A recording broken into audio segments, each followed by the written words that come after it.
12월 특히나 또 마지막 한 주간 남은 이 주간은 우리들의 믿음을 돌아보는 결산의 한 주간이 아닐 수가 없습니다. 새로 바뀌는 새해가 오기 전에 새로운 목표를 정하는 것도 중요하지만 지나온 한 해의 결산이 정리가 되어야 부족한 점과 잘한 점들을 모아서 부족한 부분을 더 채워나가는 새 목표를 정하는 기회가 되리라고 생각됩니다. 우리 교회도 2021년 재정 결산을 마감했습니다. 우선은 1년 동안 수고하고 애쓴 우리 귀한 성도들의 결산이 정말 분에 넘치도록 아름답게 채워주셨던 그 주님의 귀한 인도하심이 얼마나 감사한지 우리 교회 41년 가운데 가장 풍성한 결산을 마치는 금년이 되긴 했습니다. 작년에도 넘치는 초과 예산 달성을 이루게 하셨는데 물론 코비드의 상황도 간접으로 결산 초과를 하게 한 것이 작용을 했으리라고 생각이 됩니다. 왜냐하면 각 기관의 모든 행사들이 중단됐거나 할 수 없었기 때문에 그 분야에 나가야 되는 지출들이 나가지 않는 것 때문에 또 우리 교회뿐만 아니라 대부분의 교회들이 또 코비드 상황의 어려운 가운데서도 또 그렇게 이분되어지는 과정이 있었다는 것을 우리 목회자들끼리 만나면 서로 사정을 전하고 듣고 하는 가운데 알게 되었습니다. 특별히 이제 밝아오는 새해를 준비하면서 우리가 남은 한 주간을 어떻게 하나님 앞에서 보내야 할 것인가 한번 우리는 지나온 1년을 한번 결산해보고 정리해보는 시간을 가지면 좋겠다 생각이 됩니다. 뭐 이제 어차피 결산이라고 해봐야 주님 앞에 내놓을 것이 없는데 무슨 또 뭐 정리가 뭐 필요할까? 그저 기왕 버린 시간들 그저 마지막 지나보내고 내년이나 잘 해버리라 그런 생각이 앞설 수 있겠지만 바람직한 마음 자세는 아니라고 생각이 되어져요. 주일학교 동화 가운데 늘 가슴에 있는 동화가 하나 있습니다. 어느 임금이 그 백성들의 정직을 시험하기 위해서 꽃씨를 하나씩 나눠줬어요. 그리고 여름에 가장 아름답게 핀 꽃을 가꾼 가정에 큰 상급을 내리겠다고 그랬습니다. 임금에게 꽃씨를 받은 백성들은 아주 행여나 아침 저녁으로 돌보면서 새들이 파먹지 않을까, 쥐들이 와서 먹어버리지 않을까 아주 걱정을 다 하면서 임금이 나눠주신 꽃씨를 싹을 틔우기를 안간힘을 다 썼습니다. 그런데 일주일이 지나고 열흘이 지났는데도 싹이 올라오지 않습니다. 야, 이거 내가 잘못해서 죽였는가 보다. 그래서 온 가족들도 몰래 다른 꽃씨를 구해다가 안 되겠다, 우리가 방 안에 옮겨서 화분에다가 심고 밤낮으로 우리가 지켜야 되겠다. 가족들에게까지 속여서 아름다운 꽃씨를 길러가기 시작했습니다. 집집마다 꽃들이 피었고 이제 마침내 임금이 정한 시간이 됐어요. 아름다운 꽃 화분을 들고 임금님을 마중하는 동네 사람들이 기다리고 있습니다. 한 사람 한 사람 꽃을 들고 있는 그 백성들을 보는 임금의 얼굴은 상당히 어둡습니다. 표정이 아주 밝지 못합니다. 고개를 절레절레 흔듭니다. 한 사람 한 사람 그냥 건성으로 지나갑니다.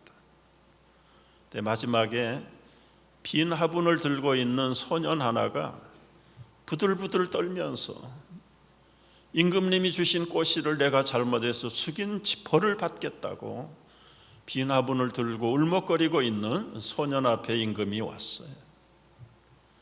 빈 화분을 쳐다보던 임금이 그때서야 큰 소리로 웃으면서 우리나라에 이렇게 정직한 소년이 있었구나. 여봐라, 이 소년에게 큰 상급을 내려라.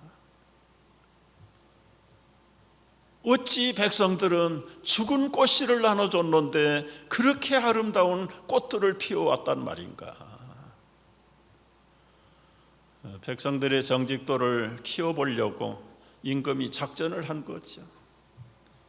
씨앗을 끓는 물에 삶아가지고 다 죽인 씨앗을 말려다가 백성들에게 꽃이라고 나눠줬는데 싹이 나오지 않는 것이 정상인데 모두들 아름다운 꽃들을 들고 서 있는 그 백성들의 위선을 바라보면서 어린 소년 하나가 온 나라 백성들에게 거룩한 도전을 끼쳤다는 이야기.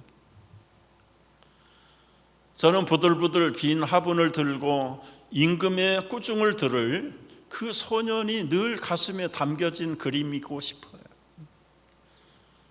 사실 우리가 만왕의 왕이신 하나님 앞에 무슨 일을 한들 얼마를 하겠으며 어떤 일을 떳떳하게 해서 보고할 만한 것들이 있을까? 없으면 없는 대로 정직하게 겸손하게 내가 게을러서 때로는 최선을 다했지만 이것밖에는 드릴 것이 없습니다. 주님은 그런 결산서를 받아보고 싶어 하지 않을까.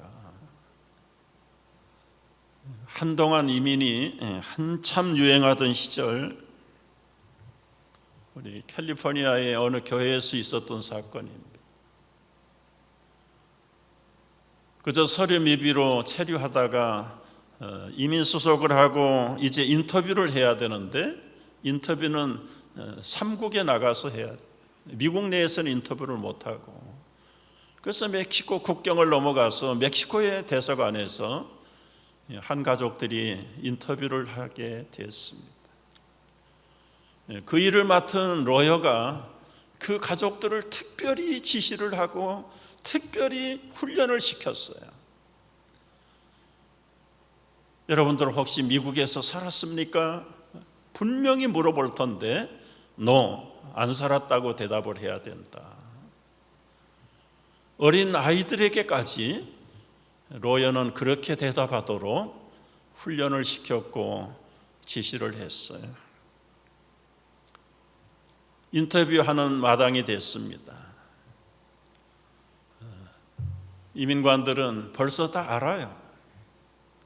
부모들에게 물어보지 않고 거짓말을 못하는 어린 딸에게 물어본 거예요.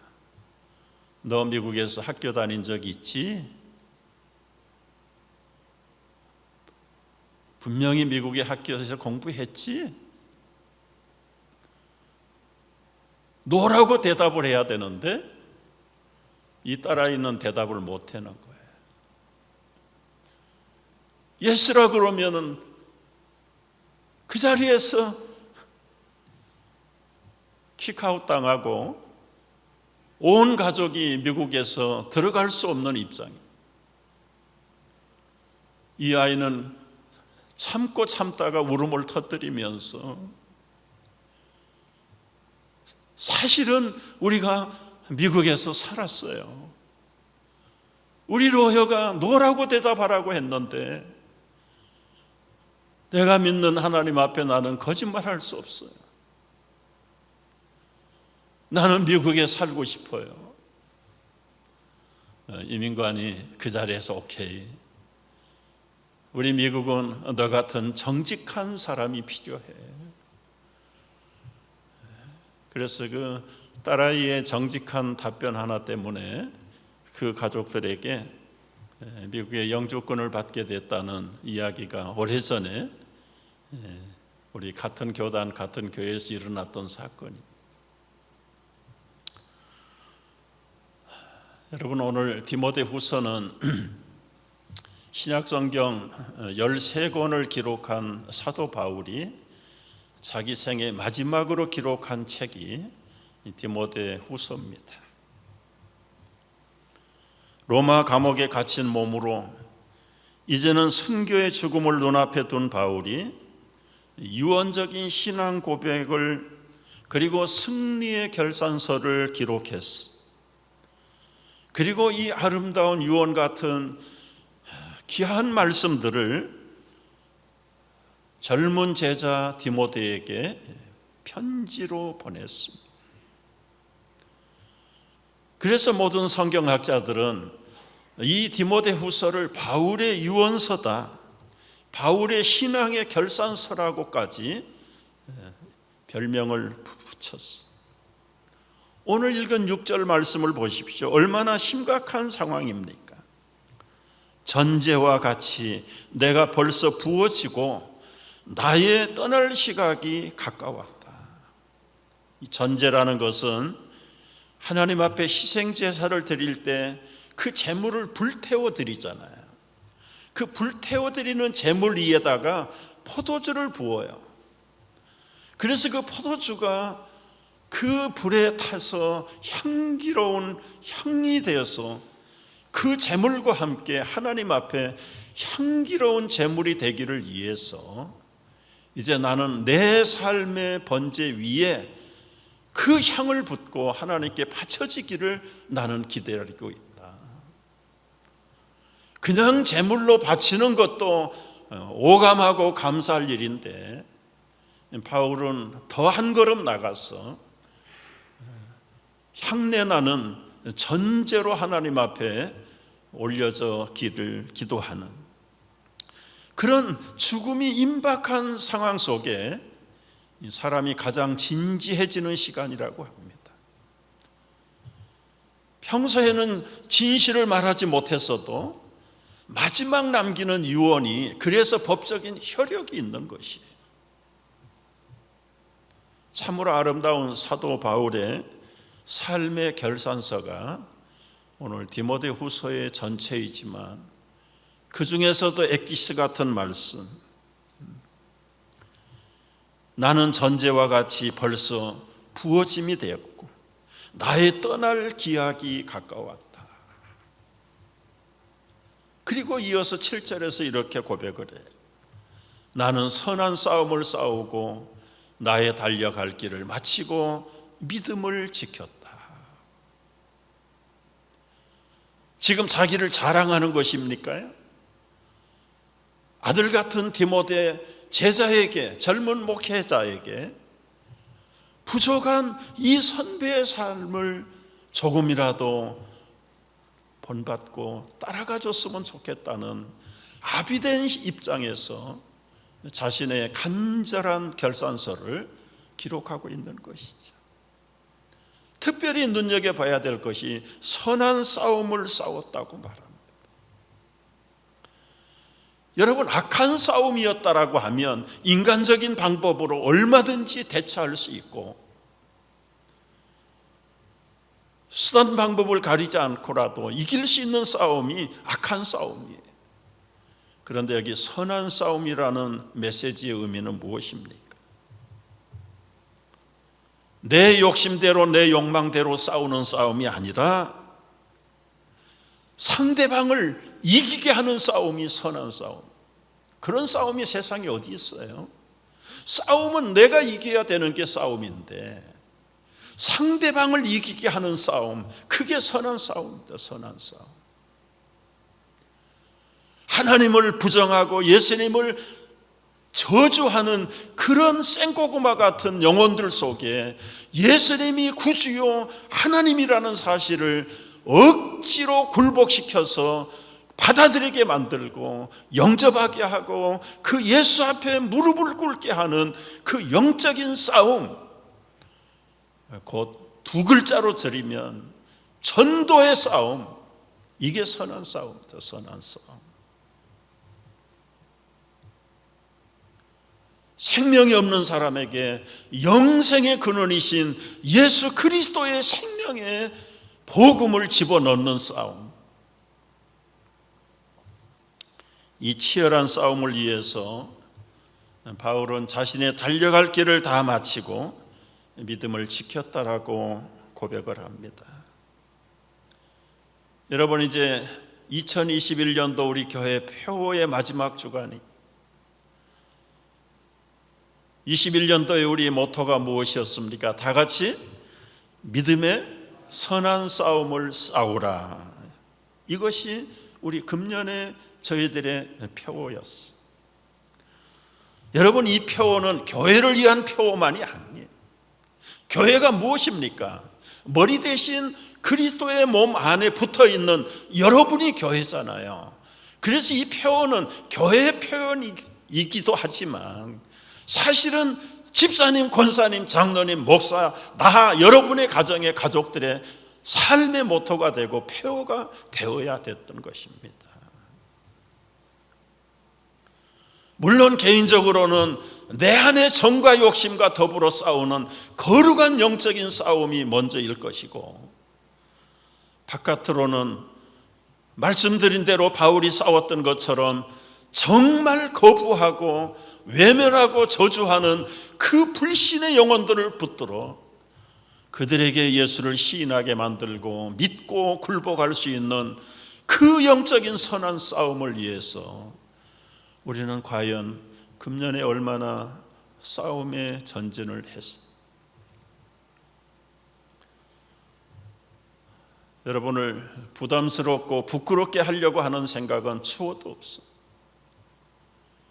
우리 모두는 지난 해부터 금년까지 주정부의 행정명령과 이웃을 보호하고 그리고는 사랑하는 의미에서 당국이 하는 대로 모이지 못하게 하면 모이지 못하고 말하지 못하도록 마스크를 씌우면 마스크를 쓰고 사람들에게 가까이 가지 못하도록 거리를 두라 그러면 거리를 두고 그런 명령 시행을 따라가는 동안에 싸워야 할 거룩한 선한 싸움에는 자연스럽게 익스큐스가 되어버리고 신앙의 부담감도 없고 시민으로서 지켜야 될 당연한 의무를 지킴으로 성도의 본질의 싸움을 새까맣게 외면하고 잃어버림에도 부담 없이 지나는 1년, 2년이 지나가 버린 것입니다. 여러분, 시간이 좀 지나면 호전이 되고 노멀 시대가 되리라고 생각을 했습니다. 그러나 회복은커녕 오히려 더 악화가 되어가는 상황이라는 게 지구촌 구석구석에서 일어나고 있는 상황들입니다. 언제쯤이면 노멀로 돌아갈까요? 여러분, 절대로 노멀 시대는 오지 않습니다. 김 목사의 예측이 아닙니다. 예수님 뭐라고 말씀하셨습니까? 마태복음 24장 6절 이하를 보면 난리와 난리 소문을 듣겠으며 너희는 삼가 두려워 말라. 이런 일이 있어야 하되 끝은 아직 아니니라. 여러분, 그 앞에 말씀은 생략했지만 여러분 다 기억하고 있는 말씀들이에요. 지진과 재난과 전쟁과 수많은 재해가 계속해서 주님이 오시는 날이 가까우면 가까울수록 기승을 부리게 될 것이고, 여러분, 이것이 근세에 일어난 징조가 아니에요. 지난 20세기 동안 2000년 동안 예수님이 오신 이후에 지구촌에서는 잠잠할 날이 없었어요. 돌아가는 순번이 좀 길어서 평화라고 착각하고 살 수는 있었지만 지구촌 어느 구석에 한 군데도 평화가 온전하게 이루어진 곳이 없어요. 시대마다 다양한 쓰나미 같은 재앙들과 그리고는 어두움의 세력의 도전들이 그치지 않았던 것이 2000년 신약시대에 세계에 일어난 상황들이었습니다. 질병이면 질병, 재앙이면 재앙, 자연재해면 자연재해, 전쟁이면 전쟁, 쉴 틈이 없는 그런 말세의 징조들이 계속되어 왔습니다. 그래서 이런 2000년의 인류의 그 서클을 연구하고 뚜렷진 눈으로 쳐다보았던 아놀드 토입이라고 하는 역사의 대가가 역사의 연구라는 방대한 책을 저술했어요. 이 책에서 이 아놀드 토인비는 한 가지 법칙을 발견하고 주장했는데, 인류가 생존할 수 있고 승저할 수 있는 법칙은 쉬지 않고 일어나는 도전의 세력들 앞에 응전의 법칙이 있어야 된다는 거예요. 여러분, 인류는 어차피 지구상에 존재하는 동안은 크고 작은 도전과 세력을 받아야 돼요. 그게 자연재해든 질병이든 전쟁이든 어떠한 평화를 깨뜨리는 도전들이 계속 쓰나미처럼 파도처럼 몰려오는데, 그 도전하는 세력 앞에 어떻게 반응할 것인가, 응전할 것인가, 이것이 바로 역사를 승리하게 만들고 패배하게 하는 키가 된다고 말. 챌린지 앤 더 리스판스. 챌린지는 계속, 여러분 우리 인생 개인을 봐도 마찬가지예요. 태어나면서 죽을 때까지 평화는 잠깐이고요, 계속해서 고난과 시련과 고통이 그치지 않는 게 인생의 본질이에요. 그런데 그 다가오는 도전의 세력 앞에 어떤 반응을 보일 것인가, 어떻게 응전할 것인가, 침묵으로 일관하면 그 도전 앞에 억압을 당하는 것이 당연한 결과이고, 거절하면 거절하는 사람이 엄청난 상처를 받기는 하지만은, 그러나 그 파도를 꿰뚫을 수 있다는 것이 이 토인비가 말하는 역사의 핵심. 여러분, 조금 더 우리 상황 앞에 이 토인비의 역사의 법칙을 한번 적용을 해 보십시오. 벌써 햇수로 이제 내년 되면 4년 되는 게, 1999년 10월부터 중국 우한에서 일어난 폐렴이 99년, 2000년, 2001년, 내년까지 가면 2002년, 지금 지구촌을 완전히 제압을 했어. 태강도처럼 지구촌을 휩쓸어. 그런데 아무도 겁을 내고 응징하지 않았다면 어떻게 됐을까요? 그 중에 소수의 용감한 사람들이 일어나서 응전을 하고 반응하고 대책하면서 싸워서 승리할 길을 찾아낸 것이 백신을 만들어낸 겁니다. 역사를 바꾸는 사람들은 99%의 대중이 아니라 소수의 창조자들이 역사를 바꾸는 겁니다. 이게 아놀드 토인비의 역사의 핵심 이론이에요.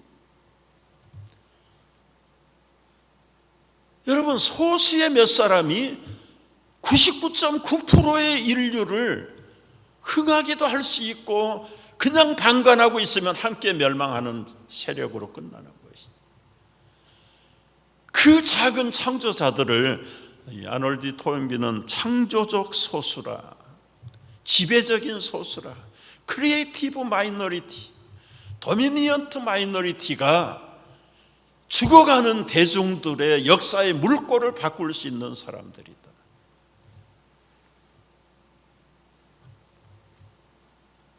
여러분, 때로는 정신이 올바르지 못한 이 소수들 때문에 인류가 멸망과 절망의 구렁텅이에 빠져버린 적이 한두 번이 아닙니다.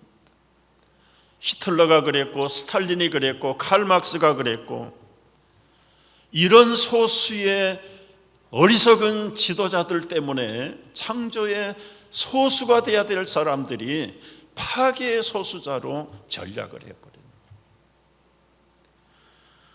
여러분, 토인비는 문명의 성장과 쇠퇴를 영적인 과정으로 보면서, 이분도 영국인이니까 기본적인 기독교 신앙관념이 그의 무의식 속에도 있을 겁니다.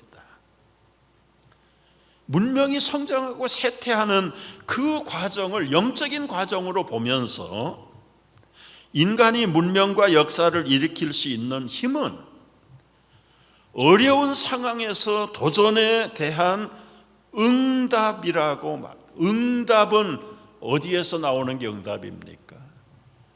조물주와 창조주의 권세 밑에서 나오는 것이 응답이지요. 인간이 어떻게 이 도전의 물결 앞에 응답할 수 있겠어요? 이 하늘의 위대한 응답을 기다리는 그 전례가 인간이 할 수 있는 노력의 한 부분이고, 이 한 부분의 노력이 인류를 구해낼 수 있는 결정판이라고 역사가 아놀드 토인비가 결론을 내리는 겁니다. 여러분, 시대와 상황을 따라가면 아무도 우리는 일어나서 할 수 있는 일이라는 게 없어요.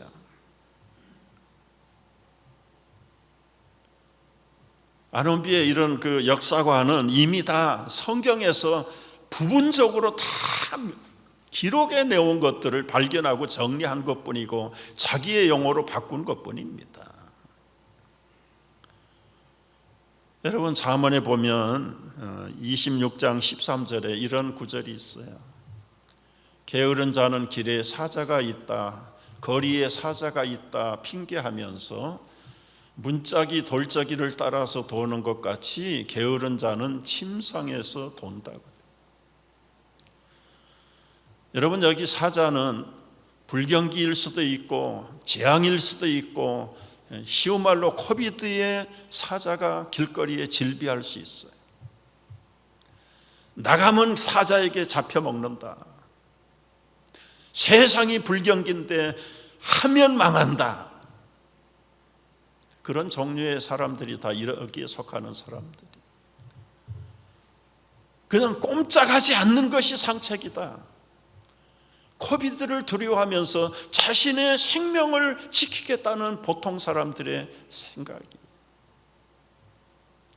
그런데 그 사자가 진짜 있는지, 멀리 도망갔는지, 아니 있다면 그 사자를 어떻게 쫓아내든지 잡든지 궁여지책을 만들어야 될 텐데, 그냥 핑계대면서 두문불출 침상에서 먹고 뒹굴며 아무것도 생산적인 일에 전진의 의욕을 꺾어버리는 사람들, 이게 아놀드 토인비가 지적했던 99%의 대중들이잖아요. 용감하게 나가서 사자를 있는지 확인해보는 사람, 있으면 가서 쫓아내든지 잡아들이는 사람, 이 사람이 창조의 소수자들이잖아요.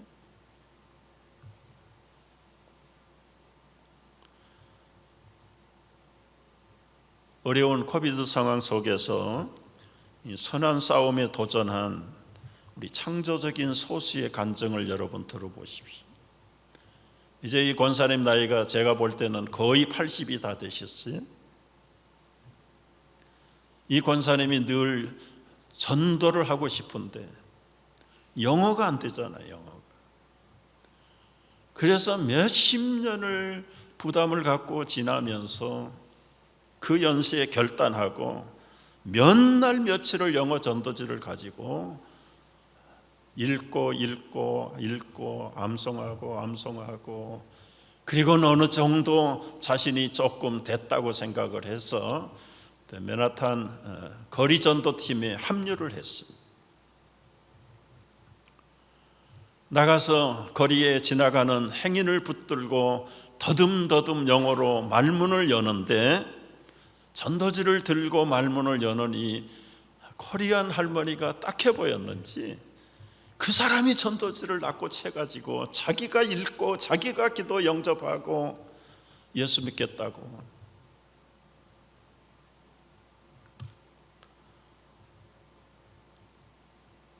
저도 몇 년 전에 베나탄 공부하러 다니면서 그런 일들을 한두 번 경험해 봤는데, 우리는 영어가 서투르니까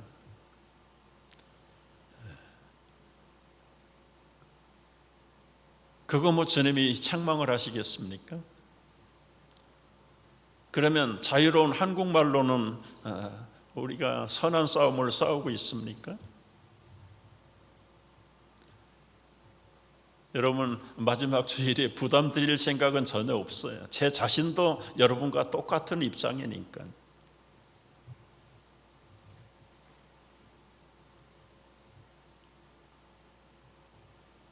안타까움을 가진 바울 사도는 이 거룩한 싸움에 앞장을 섰던 선배인 것은 틀림없습니다. 이제 그의 생애에 떠날 기약이 가까이 왔어요. 그러나 낙심하지 않았던 것은 끝까지 주님을 바라보았기 때문에 감옥에서 자기의 생명이 끝날지라도 그는 조금도 후회함도 두려움도 없이 지금까지 부족한 가운데 선한 싸움 싸워왔던 그 길을 사랑하는 제자에게 물려주고 싶었던 것입니다. 8절 말씀 보십시오. 이제후로는 나를 위하여 의의 면류관이 예비되어 있으므로 주 곧 의로우신 재판장이 그날에 내게만 주실 것이 아니라 주의 나타나심을 사모하는 모든 자에게 도니라. 우리 이제 한 주간 남았습니다. 이 한 주간이 여러분 흐트로마트로 보낼 시간이 아니에요. 짧으면 짧은 시간이고 길면 무진장하게 긴 시간인데 어떻게 해서 긴 시간이 됩니까? 우리가 이미 아는 대로 이런 바울이 과거에는 사울이었습니다. 예수님을 잡아 죽이는 핍박자의 선봉에 섰던 살인자였습니다. 그런 사울이 바울이 되는 것은 한순간이었어요. 다메섹 도상에 빛으로 나타나신 그리스도 앞에 쓰러져서 자신을 물녹듯이 녹고 내려놓고 통회하는 그 한순간의 터닝 포인트를 통해서 악명 높은 사울이 바울로 급변하게 된 것입니다. 여러분, 사울이 바울 되기 위해서 신학교 공부한 거 아니에요. 금식하고 일주일 시간 잡은 것도 아니에요.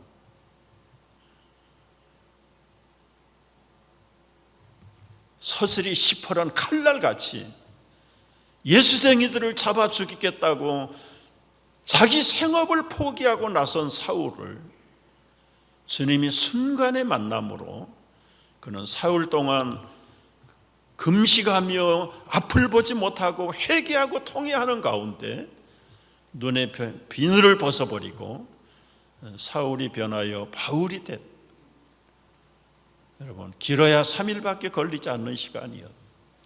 그러면 3일을 2번 보낼 수 있는 시간이 우리에게 남아있는데 영원히 한 번 가면 돌이킬 수 없는 이 2001년의 마지막 한 주간, 여러분에게 무엇을 기대하며 보낼 것입니까? 우리가 주님 앞에 내어놓을 결산서는 사실은 백지밖에 없어요. 부끄러움밖에 없어요. 그러나 말씀드렸던 빈 화분을 들고 선 소년처럼 주님, 부끄럽고 얼굴을 들지 못하지만 저도 빈손으로 주님 앞에 설 수밖에 없습니다. 이 빈손이 주님의 손에 붙잡히기를 원합니다. 여러분의 골방에 들어가십시오. 새벽에 교회로 오십시오. 빈 시간, 빈 예배당에 와서 주님과 1:1 대면을 한번 하십시오. 남은 한 주간이 여러분의 마지막 아름다운 피니시의 한 주간이 되기를 주의 이름으로 축복합니다. 기도하겠습니다.